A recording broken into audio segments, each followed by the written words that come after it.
Good morning, everybody. Today I wanted to talk to you about what to do with your extra finances when you're living below your means. What is going to get you the best return? I don't have the answer necessarily, but I do have some questions that hopefully get your mind thinking as far as what might be the best decision for you. So, a couple disclaimers with this. I think that number one, you do have to have an emergency fund. You can't actually focus on income or expenses if you don't have an emergency fund. Essentially, if something happens, flat tire, then if you have to liquidate your expenses or take on more debt, then you've essentially wiped out this whole conversation we're going to have. So step one, you do have to have something in savings, and then also you do have to live below your means. Your expenses have to be below your income at least a little bit in order for you to have anything to invest or to pay down the debt. Okay, so let's jump into this. When you are focusing on the income, I'm essentially saying, what are you going to put the most focus in? Okay, so once you have the savings and you're living below your means, are you going to focus more on the income or more on the expenses? People that focus more on the income, I think, are trying to get investment properties. They're trying to get dividend stocks and trying to have that passive income. So you're focusing on that. That leads to a focus on net worth, and then you're really looking at the cash flow. When you're focusing mainly on the expenses, then usually I would say the most views are looking at how to reduce debt, how to pay off a credit card, home, student loans, and then even pay off the house, pay off rental properties, that type of thing. When you're focused that way, usually security is something that you're hyper focused on, and then the interest paid is something that you're really looking at. When you're looking at the interest paid, that's a completely different mindset in my mind than over here when you have an income property. If the interest that you're paying is here, but then the income after everything is up here, that doesn't matter so much. Whether you're paying 3, 4, 5, or maybe even 6% interest, that's not going to affect too much if your profit is above that. Okay, if your profit's above that, then that's cash flow. Then you're not really going to be super focused on the amount of interest that you paid. Okay, so the security interest for focusing on the debt reduction, and then the net worth and cash flow focusing on the income. That's just kind of how I'm categorizing it for this conversation.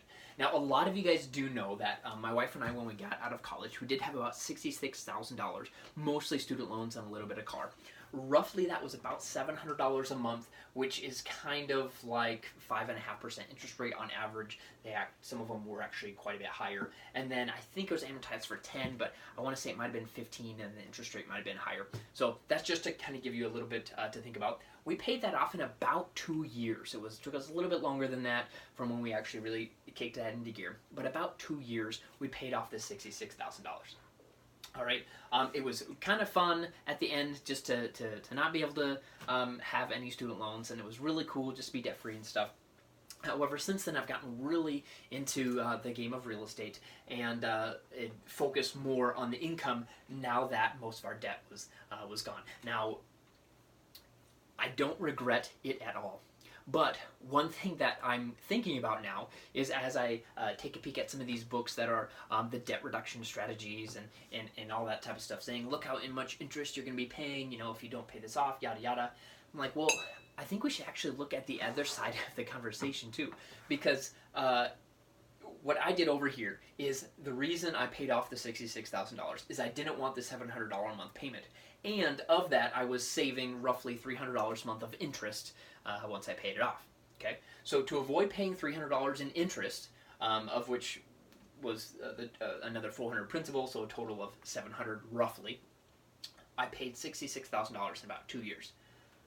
Another option I could have done if I focused on the income with that same dollar amount. Okay, same hustle, same living below our means, same everything that we did, except if I would have put that into rental property, let's just say at the time, that's $33,000 twice, right? You get me there? That's a 25% down payment on a $132,000 property, which would potentially cash flow about $200 a month. Again, we do 2 of those. And then with the amortization schedule, obviously at the beginning it's a lot less principal. At the end it's a lot more principal for the payments when something's amortized. Well, on a $132,000 property with a 25% down payment, you're looking at roughly $150 a month of the debt reduction. Okay, rent should be higher than this, so that's why it's cash flowing here. And then these properties do appreciate. It appreciates not on your down payment amount, but the whole value of the entire property. So 3% is very conservative, I think, as far as estimating appreciation. A lot of times it should just be gravy on the cake, but let's throw that in here because that's a real thing. So if it appreciated 3% a year divided by 12, that's $330 a month. So $330 a month and the $150 debt reduction go with the $200 a month cash flow. The cash flow would be your cash on cash return. Add all three of those together. That's your total return, okay, on investment. So $680 a month, that's per property. You have two of those, that's $1,360, roughly $1,400 a month. So not for cash flow, but for total net worth growth if you could do that. And you can invest that $1,400 a month. Isn't that crazy? So I could have actually got two rental properties and had twice the amount almost of the payment that I had, and then at the end of the day I still would have had those growing assets to be able to reinvest and have that net worth growth rather than just focusing on the debt. Okay, again, I do not think that I did anything wrong. I don't regret it, but I do want to ask the question of myself going forward, as well as other people when they're asking me of what I would do in their situation and such. So here's a question, guys. If you could borrow at 4% and invest at 8%, would you do it? I'm not saying would you borrow in order to invest. I'm not really advising on that. I do think you should have some skin in the game, some cash. Okay, so if you had $100, $1,000, whatever, if you paid it on a debt that was costing you 4%, versus taking that same amount and put it into an investment that was earning 8%. Look at these numbers. I think it's fairly obvious mathematically what makes best sense. The other thing too is at the end, when you're done paying off the debt that cost you 4% interest rate, you're left with no payments, but no assets either. And then over here, if you invested in the 8%, you might still have some of the debt left. But here's the thing, at the end of this same time period, you would be left with a growing investment. So guys, in this FIRE movement, financially independent, retire early, I do think you're not going to get there just by focusing on expenses. That you do need to, in my opinion, probably spend a bit more time focusing on the investments.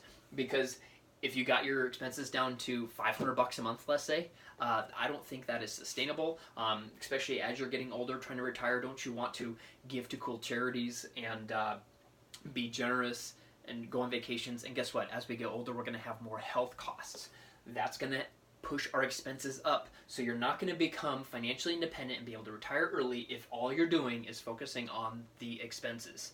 Okay, you do need to focus on that income, get the expenses up, get some passive income, get some assets, focus on your net worth and cash flow. Obviously, expenses have to be lower than that so that you can grow. So let me know if this was at all helpful, guys, and what you're thinking. Maybe I'm totally wrong.